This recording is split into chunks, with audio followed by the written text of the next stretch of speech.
I don't know what the situation is with Fujimoto and Shueisha and the editors at large because they did the Jump Plus event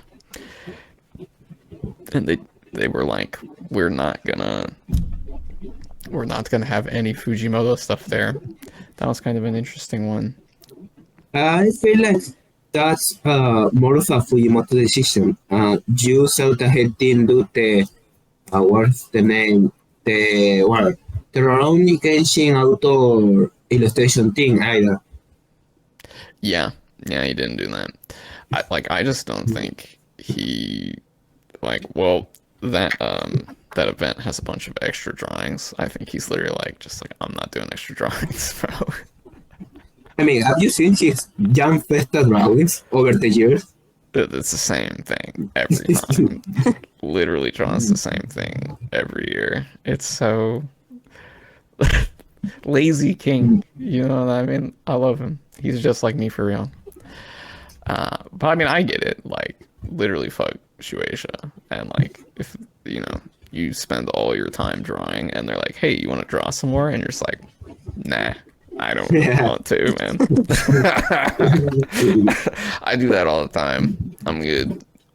Y'all be fine. I'm sure y'all be fine. I am not fine.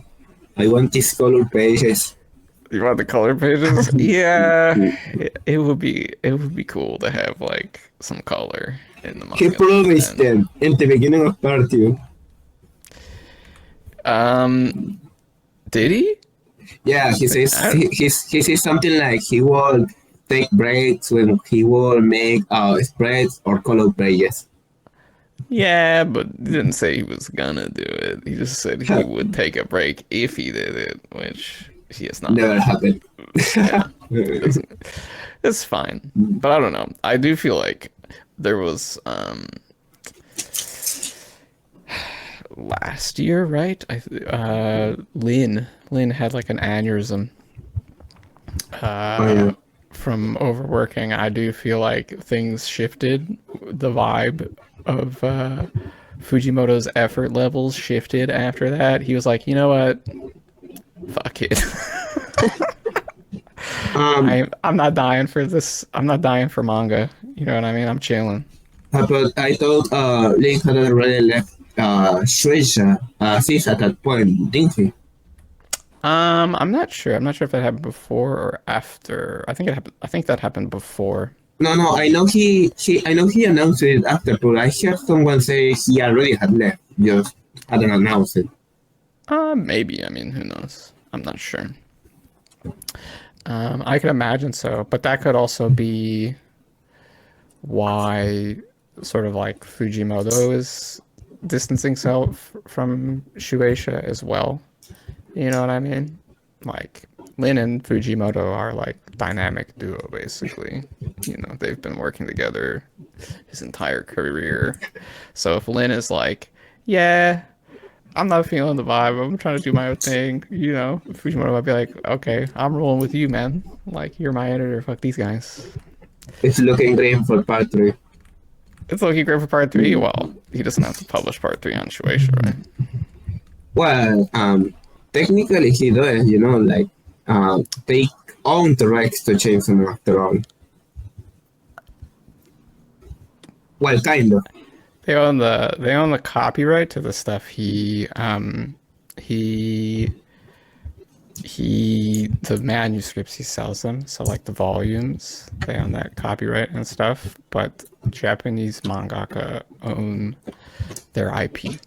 That is like the one like strong benefit of the extremely exploitative system they have is that like when Oda gets money, Oda gets the money. You know what I mean? Like the licensing shit goes to Oda. So So you think in an hypothetical part 3 will be published on Link's new editorial? I mean, I think Lin would still publish through Shueisha, probably. But if Fujimoto got a different contract, I think he could publish part 3 with his own characters. Those are his. The characters, the story, that is his. He owns that. They can't stop him from making more Chainsaw Man somewhere else. I believe, if I understand, now I don't know, and also, Shueisha is a big enough company to swing their weight around if they really want to stop him and try and do it. But as far as I understand, the legal structure of the manuscript fee system is that way. It's like the manuscripts, they get copyright over that stuff, and like the publishing rights and like the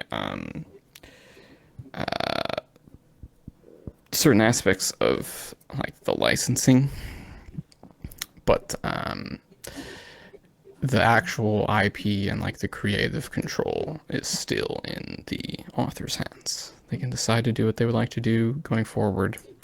It's not like a Marvel scenario where it's only copyright Marvel. If you look at like any of the anime or anything, it's always like copyright publisher and the author. The author has their own stable copyright that they maintain. That's strange because when I went to the cinema to watch Look Back, I noticed that in the copyright section of the poster, it says copyright Tatsuki Fujimoto and Shueisha. Right. That's what I mean. So he has like, it's like a joint license kind of thing, but like it's his property. So, and I think part of that is that like Shueisha can't bring someone else in and to do Chainsaw Man and be like, this is Chainsaw Man now, right? Like they can't be like, Fujimoto, go away. Or, this is our thing. Which is what happens with Marvel, right? Like if someone creates a cool superhero, they can, say, okay, you've done your bit, we're bringing a new guy in and they're gonna write it. That can't happen with manga. They have to get permission at least, right? I wish they did that to the current Spider-Man writers. The what? I wish they did that to the current Spider-Man writers. Okay. Sure. Yeah. But that's not happening, and that's not happening to Chainsaw Man either. But what is happening is a new chapter. Chapter 191, after the lost episode of Public Safety. Oh my god. StreamYard broke, and so our discussion of 190, which was also a hell of a fun chapter, was lost to the digital landscape. Never to be recovered. I really tried to get it back, but all the recordings were broken. So yeah, that was very disappointing for me. I was very upset about that, but we are back here again anyway. We'll continue on with our project to discuss Chainsaw Man chapter 191, cause I'm a devil. But before we get into that, let's all go around and introduce ourselves in the classic public safety style. I am, of course, your host, Secret Doves, age 34, and my contract is with the War Devil. Both my guests go around to give your name, age, and the devil contract, of course. I'm Ashley. Any amount of this can be confidential. All right. I'm Ashley. Twitter knows me as irlYoru. And my contract is with the War Devil, obviously. Oh, yeah. We got more. Oof, ouch. it's a thorny road but wow, it is fascinating. And Spy, go ahead. Well, I'm Spyghetti. I'm 18 years old. And I contracted with the Theory Devil. Back to the Theory Devil. Theory Devil. Yeah. There's a lot of theories brewing now. Stuff is starting to hit the fan. Okay, there is a lot in this chapter. There's a lot to talk about in this chapter. Um, this is a big time Yoru chapter. Yoru Nation, rise up. Here we are seeing her really go. I mean, she's off the rails. She's super evil, super manipulative, just absolutely mode villain. What did you two think of Yoru in this chapter? What kind of thoughts did you have about her behavior, her her status in the story right I thought it was great, honestly, but I mean, I'm biased. I love her. I don't care what she does. But I don't know. I felt like the reveal was kind of underwhelming. It was a bit now? too dramatized. What do you mean by dramatized? Like, it was just, I don't know, it was too dramatic. Like, the whole, like, I don't know, just like popping out and being like, I'm the war devil, I've been controlling Asa. Like, that was just, I don't know, I was expecting something different for the reveal, I guess. Yeah, it's a bit anticlimactic Yes. for such a like heavy piece of dramatic irony that's been hanging over the story, right? Of like, Yeah, when will agreed. Denji find out? And she's just like, here I am. Here we go. Smile, what was your take on it? A lot to say. First of all, I actually think Joru's behaviors in this chapter like rather more than that because of a few reasons. Like the fact she claims she can turn Chainsaw Man into a weapon at any time now, even though she Right. knows that's not true, that she can actually do that. She's tried Yeah, bef- that that day and way before. yeah. Back in the aquarium arc at the very end, she tries to turn Denshi into a weapon, and it doesn't work. And she seems to believe now that she could turn Chainsaw Man into a weapon. And Yoshida seems to suggest that you burnt Chainsaw Man to cinders. You ought to believe you've beaten him, so why haven't you turned him into a weapon? As in, this is the you know the condition is that she has to defeat him, but that's not the condition of Yoru's contract, right? That's or Yoru's ability. That is Makima's condition. She has to think that she is, greater than them. That she controls them. But Yoru has to, possess them, own the person to do so. So we're not. Could she do it? I'm not so sure.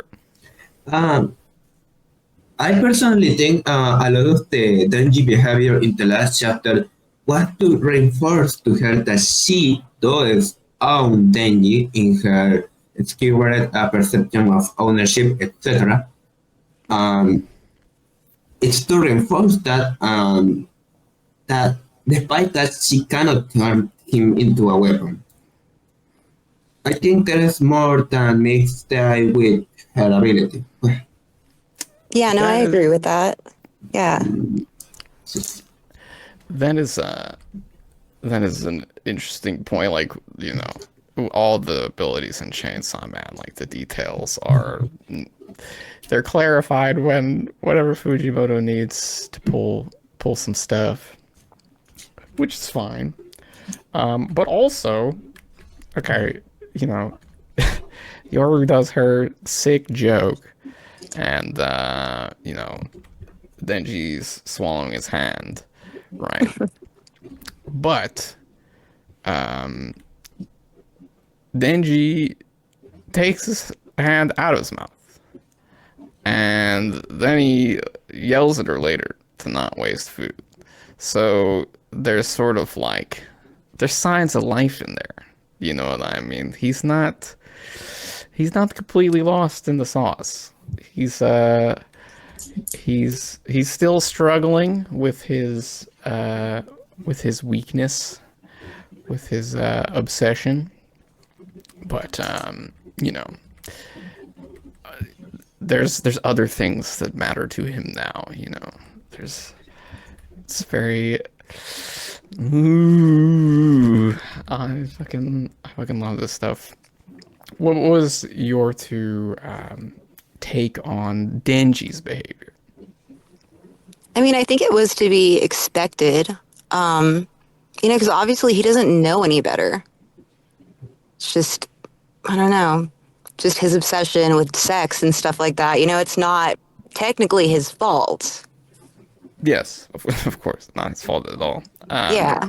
And it's been, I mean, it's consistent since chapter 1 until chapter 191 now, 190 chapters going. This has been a stable part of his character to the frustration of many readers and fans. You know what I mean? Okay. Here's an interesting question. Do you think this aspect of Denji will ever change? It's hard to say, honestly. I mean, I would like to hope it would, but who knows at this point. I think it's rather contentious. I mean, Denji himself said at the end of part 1, he will most likely live his life forever for the rest of it, following someone else's orders like a dog. He said that. But at the same time, I don't think he's gonna stay in this state of regression for that much longer. I don't think it's gonna come back in one chapter. No, that's rather unlikely. But there's a lot of indicatives that it's moving towards other place this time. Yeah, there's some you see the pressure building, these little hints, these struggles he's going through, and not to bring up everybody's one of the most hated chapters, but this is a callback to the Fumiko theater scene, right? This Absolutely. that same jump cut kind of thing that we did. We don't go into Denji's head and see his fantasy now, but once again, he's like confronting this person who has assaulted him a few times, and they come back at him with some sexual stuff, and he folds, he breaks down, and it's played for laughs. It's Fujimoto really flings it in your face, like, haha, look at this dumbass. Ooh, he's so this guy, I fucking swear to God. What's wrong with him? Fucking God. With Daniel Fujimoto, Fujimoto. I think the same for Denji también. I mean, sometimes it is frustrating with Denji, but I don't really get frustrated with him. I understand the character. I understand what he's on about. But Honestly, like in that original scene, I think there are still signs of life here. That struggle's still going on. What I mean? This is more of opinion than anything, but like at this point when it comes to Denji, I feel like the same way she feels, like I've given up to the circle. Like, what the hell, sir? You know? Yeah, yeah. And I I don't think that we'll see like a fundamental shift in, how he is, like his goals. I think he will still have this drive for a girlfriend and to eat nice food. I think this hedonistic sort of drive that he has. I don't think we're gonna see him like, actualize and become a higher being or something. It doesn't really seem to me like Fujimoto really respects such things like the ideologies of like greater humanity and the future and society and justice. He sort of looks very suspiciously upon these structures and these ideals in his work, which I think a lot of people reading don't agree with him on that. You know what I mean? Like he really has a lot of disdain for everyone who talks about these kind of things. Just like the characters who talk about that kind of shit are all fucking massive pieces of shit. I don't know. And the characters who just want the small, simple pleasures of life, they're like the relatable, characterized, invested ones. Um, um, I personally have let go of the thinking that one side is the bad one side is the good one when it comes to Fujimoto's works. Yeah. I don't think he's actually condoning the lifestyles many of the characters take. Well, it all comes down to country versus city now, and Yes. and how he always presents both of these sides with their own negatives that are crushing to both of the people that come in them. Yeah. Yeah, it's bad all the way down. You know what I mean? There is no such thing as a life free of bad things. My number one Fujimoto line. Brutal. Just just absolutely goddamn. Goddamn, man, are you good? Fujimoto, are you good? Eating too much convenience store food, man. Like seriously, you live in Tokyo. Go to a restaurant or something, my guy. Like please, please, brother. Okay. Yeah. Actually, what did you see in Denji? What did you think about Denji's His actions? behavior. Yes. Where he is, where he'll be going forward. Um, Honestly, I don't know. I mean, I don't think there's going to be much, like, as you said, he's not going to change from the way he's now, like his end goal of, having a girlfriend.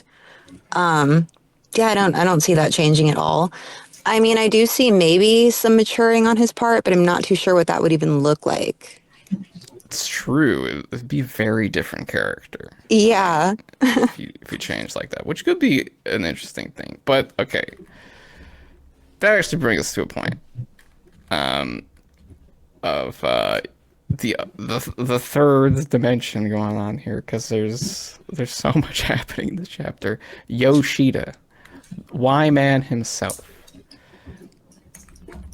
He is he reveals the joint plot here somehow to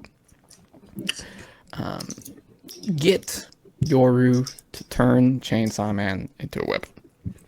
as we were talking about, might not be possible, which would be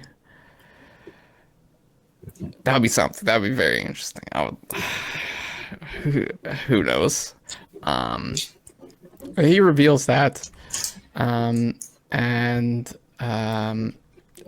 this is where we see signs of life from Denji again, right? He's down on his knees. He's swallowing his own hand, like the sad little sub that he is, and then he flips. He comes in. People are telling him what to do. People are talking about controlling him, making him into a mindless weapon. I think it's mad. He gets mad at public safety. I I think I have a rather charitable interpretation of Denji in this chapter. I think first of all, I think when he asked Yoru which one the one that did the hunting, Yeah. it's not because he's it's not that. No, I'm not trying to be how to say it, polite or anything. That's the more correct translation. But whatever. I don't think he actually is saying it because he's interested on another one. I think it comes down to what Yoru said in the chapter that follow it. That Right. the other me is the one who like you. So the Right. one who did it is. I think that's the same reason why he tolerates so much of Yoru's abusiveness and, well, domination over him in this very chapter, while he condemns public safety. And we also he ignores our decision or him being turned into a weapon had had him just recovered his autonomy and will to life. I think he happily waiting to know what Arthur is thinking of him and and that's the reason why I think he doesn't mind the current treatment he's going through. That or he's a masochist like Fujimoto said in that one interview. Yeah, maybe a little bit of column A and a little bit of column B, you know what I mean? I think, you know, to your point, like why he asks, because he wants to know. He wants to know what happened to him, right? Like what was that situation? What has been going down in what was the nature of their relationship thus far? And then, Yoru's provocation stabs at his weakness and knocks him down. But he comes back around. He starts, you know, getting angry, remembering sort of himself, and he's not here for the being a weapon plan, or I guess I don't know. He has no comment on it, right? Like he doesn't say, "Sure, I'll do that." He's just like he's mad at public safety. He's mad at Yoshida for his perception of what they did, which. Okay, that's an interesting. There's so much to talk about. That's an interesting point. Denji says to Yoshida, "That's why you killed Nayuta." What do you think Denji's thought process is here? What do you think his mindset is about this? Um,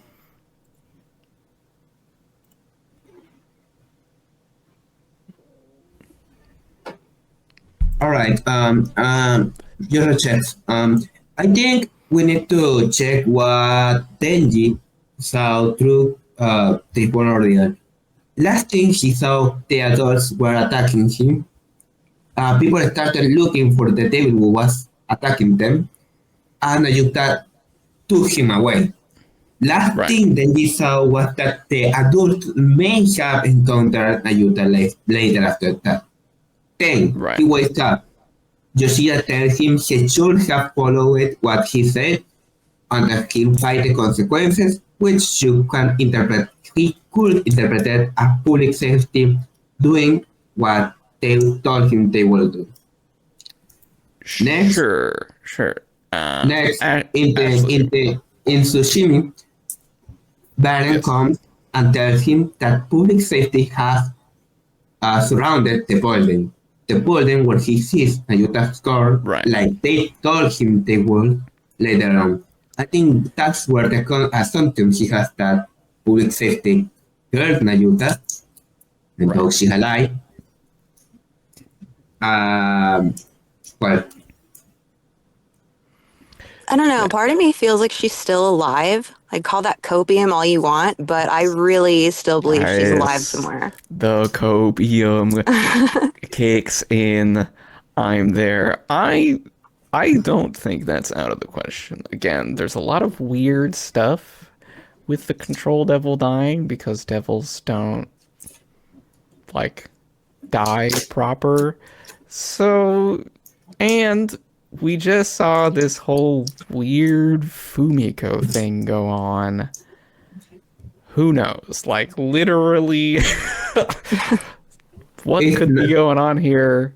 it's not copium. I can read chapter 170 without glancing, without feeling itch in my chest because of how confident I am that Nayuta is alive. Wow, he's stone facing the manga. He doesn't give Fujimoto. You can't do anything to Spy. He's a brick wall. He knows your games. I know he's saying, actually. The jig is up, Fujimoto. I, Just bring her back right now. We all know. I God. recently realized something about Fujimoto and how he writes these chapters to fool the reader. He's a tricky guy. It's more like he plants things of doubt throughout the chapter that don't really have much on themselves, but like they misdirect the reader into thinking something. Like, for example, Forest chapter where right after Asa is thrown into the anchor room and she's going crazy. First thing she does is taking off her sweater. Last panel has Yoru kissing Denji, evoking the image of one, you know what chapter, and also has her chest be immediately visible. It's meant to make you believe that it's leading to something more sexual, and don't worry, the writer. It's written to make you believe that the full you know, and you know, and well, that doesn't happen. And It's like these stressful implications, right? This kind of leading the narrative around to manipulate your perception of the story. exactly. I mean, And he is a devil with the details, right? Like he really does a lot of work in the small things. another thing, I get that. I bring it up because I think he did the exact same thing in this chapter. And this time it's something sexual, but rather there's a lot of power reference in this chapter, like especially lower towards the later half. Yoru flinging food exactly like Power did. The strawberry cake, Yep, strawberry bang, cake. We'll get there, but yeah. That's and and the fact she was talking like Power, you know, like yes, humans are foolish, they lie, etc. yes, power. Yeah, echoes of the forgotten devil. Well, we'll see. But back to this chapter. Denji's mad about Naruto dying. Yoshida makes a deal, an incredible offer to Denji. She said, if you turn into a weapon, you can kill us. You can kill me and Fumiko, which many in the fandom would be extremely excited for various reasons. Kind of two opposite camps would be excited for very different reasons. But Denji takes him up on the offer instantly. He grabs the gun, he grabs the Glock. It's not a Glock, but I don't know what model this is. But our CGI gun is back. This fucking gun is back. I don't think it was this bad this chapter, I feel like The compositing looks pretty good this time, but it is the same CGI gun. And Denji, he started blasting, but it doesn't work. Ooh. What were both your thoughts on this? Ashley, what did you think about Denji blasting, Denji's gunplay? I mean, I don't blame him because he really does think that public safety is responsible for Nayuta's death. So, I mean, it's justified. Yeah, in his mind, he's mad. He's standing up for himself. You know what I mean? Like, it's a fucked up scenario, and he doesn't have like the full understanding of what's going on. But he is like, man, I'm fucking pissed at public safety. Here are these people, and Yoshida, man, why are you like this, dude? Like, what is with you, dude? What the fuck, man? Why are you like this, man? I gotta go off on my boy Yoshida. What the fuck, dude? Like, why are you trying to take responsibility for this situation that, like, we all know you weren't there? Like, what is with you, dude? I don't. What do you two think about Yoshida? Where's he at? Where's his mindset at? I personally think it's very interesting how both times Tenji talks about him, about Nayuta, Yoshida doesn't answer at all. And instead, or either changes the conversation or avoids it. I Yeah, think no, I thought that was interesting too.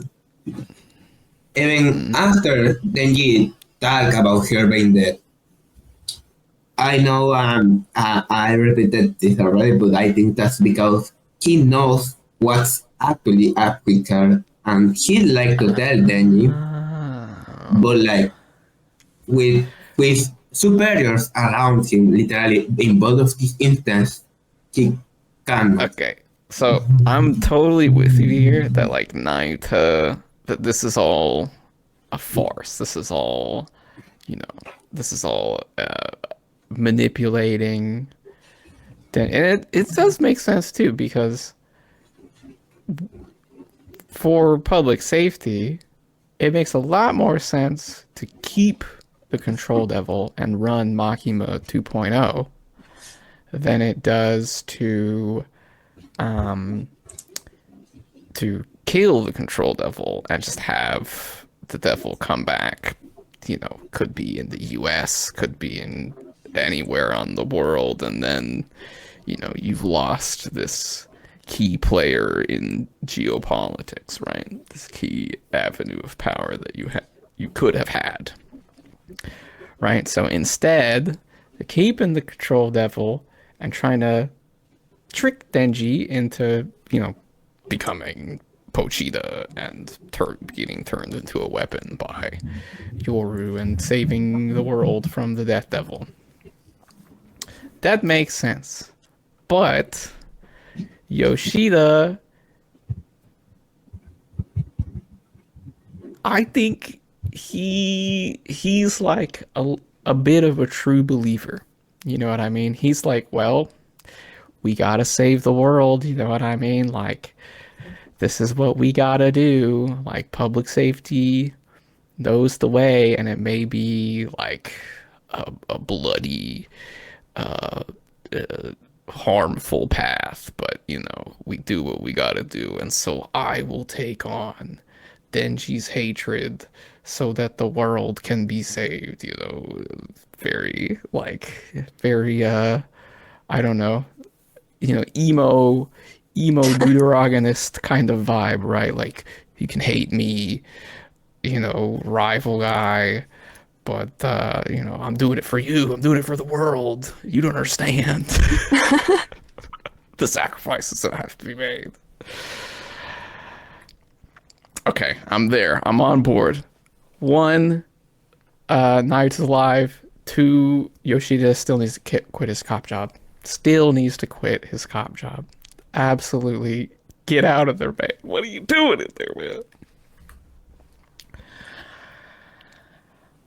Okay, speaking of Yoshida, a final moment here.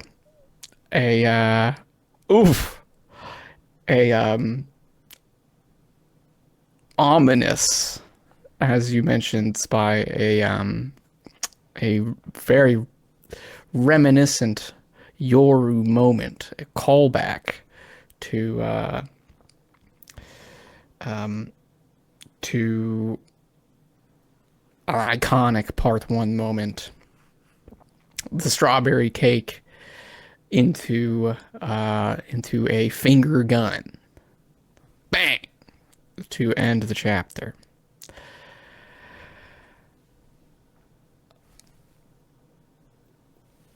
What do both of you think of this? Ashley, I'm really interested to hear your thoughts on this with regards to your what's going on here. With Yoru's actions here at the end. I mean, I think she's just doing it for the hell of it. It's not really, there's not like a motive behind it. She's just like, fuck it. Like, have some fun. Yeah, I do. I think that makes sense. You know, Yoshida was grandstanding, like, I'll let you kill me, and then he wouldn't actually. And so she's like, oh, really? Okay. Oh, Mr. Tricky guy. We'll see how tricky you really are. You know, also, this is the dude that cut off her arms in like a very petty sense. Yeah. Or one of her arms. And so, you know, there's a little bit of getting back to get back there. Yeah, she's acting out. She's off the rails. She's high. She's high on it right now. She's feeling herself. You know what I mean? She blasted Pochita. She is manipulating Denji. You know, he's doing whatever she says because of his own issues. So she's feeling it. You know, she won. Yoru wins. You know what I mean? This is the long foretold Yoru wins scenario right here, and it's pretty fucked up. You know what I mean? Yeah. Unsurprisingly, Yoru's triumph in this story is like a climactic, crucial downfall, apocalyptic scenario, as was foreshadowed. So here we are. You know, the world's falling apart. War has returned. The War Devil is back on the loose, throwing cakes, doing whatever she wants. And here she is blasting at the end. All right, the question of the chapter. Yoshida. Thumbs up? Thumbs down. Is he going to make it? Is it over? Is it Yoshidover? I think he's going to make it. His name is Lucky Riceville. His name is what? His name is literally translated Lucky Riceville. Riceville. Lucky Riceville.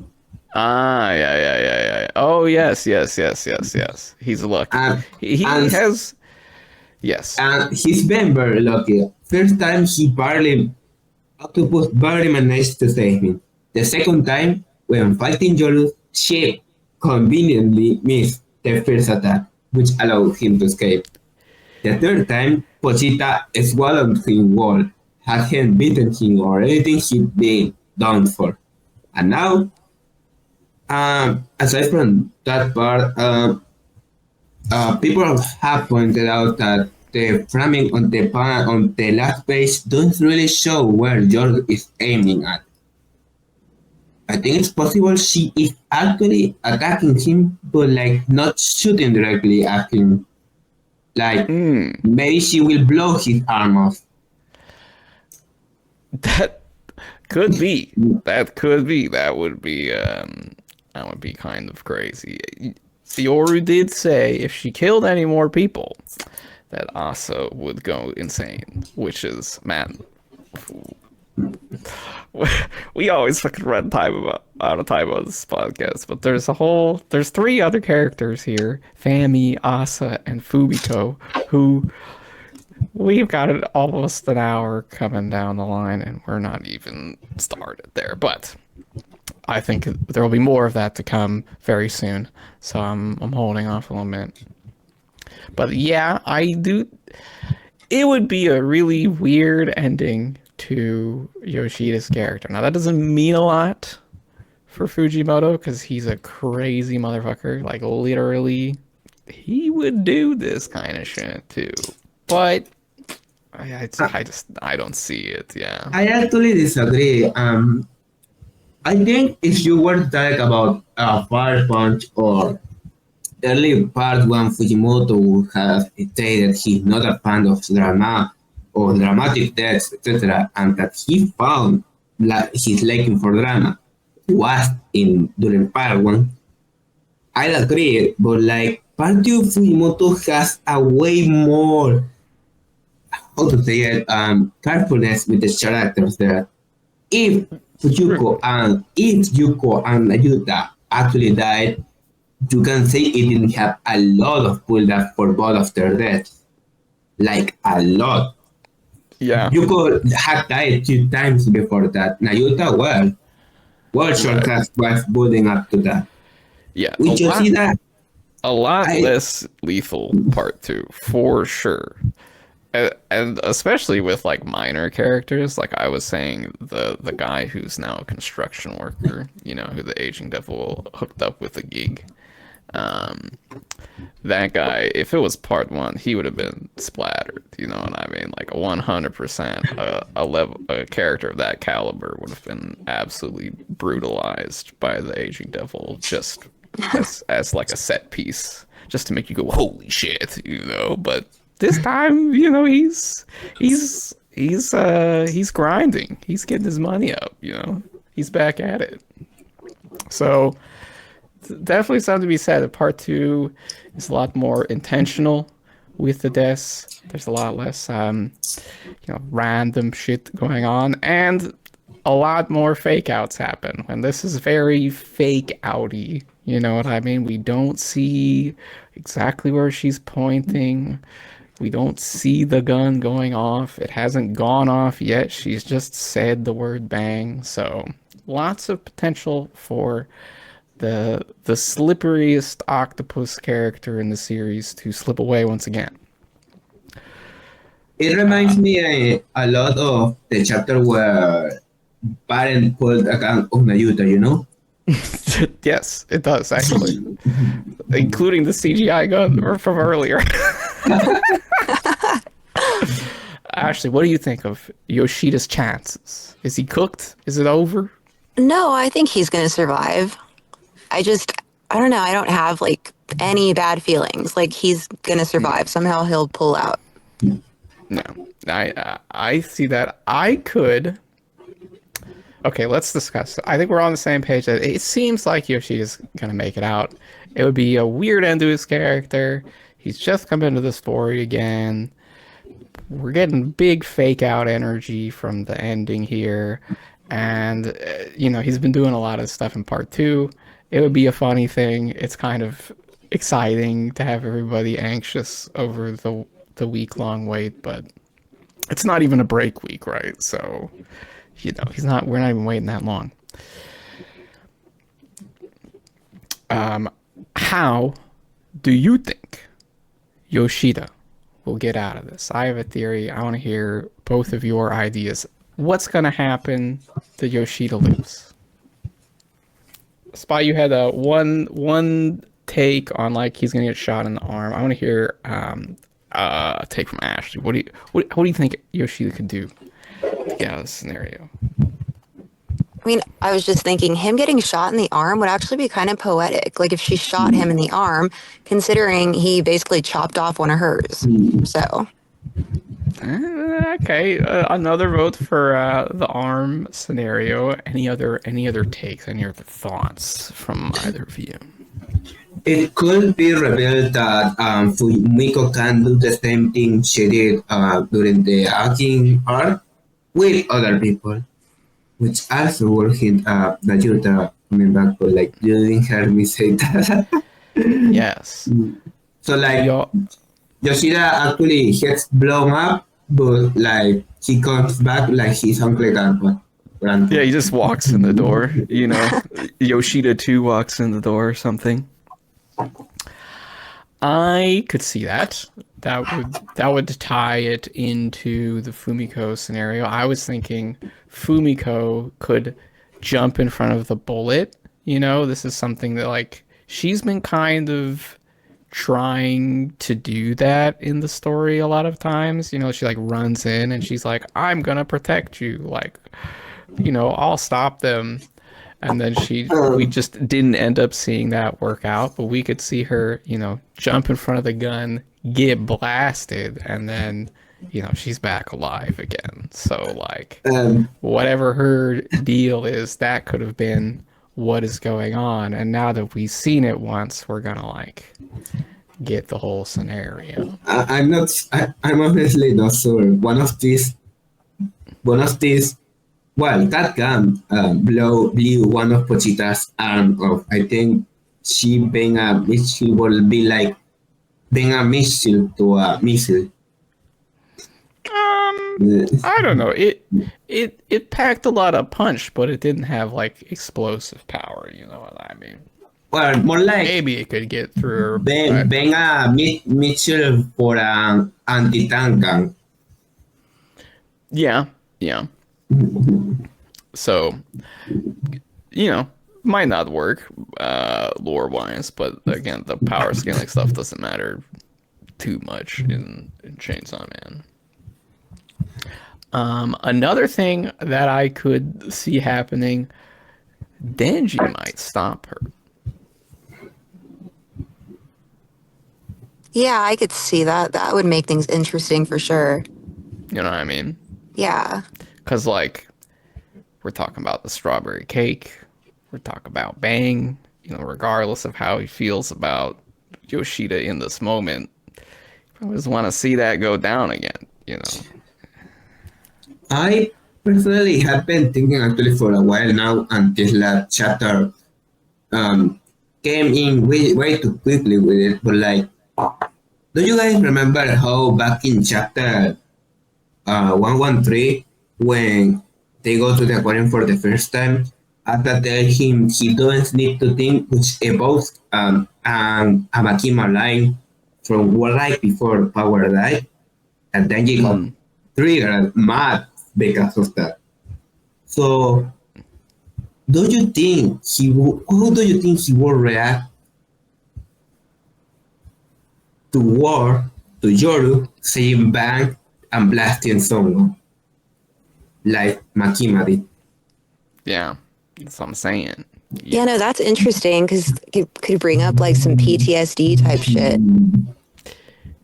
Yeah, that's true. That could like switch the dynamic of the relationship quickly, right? Yeah. To recontextualize it for him in that way in this moment.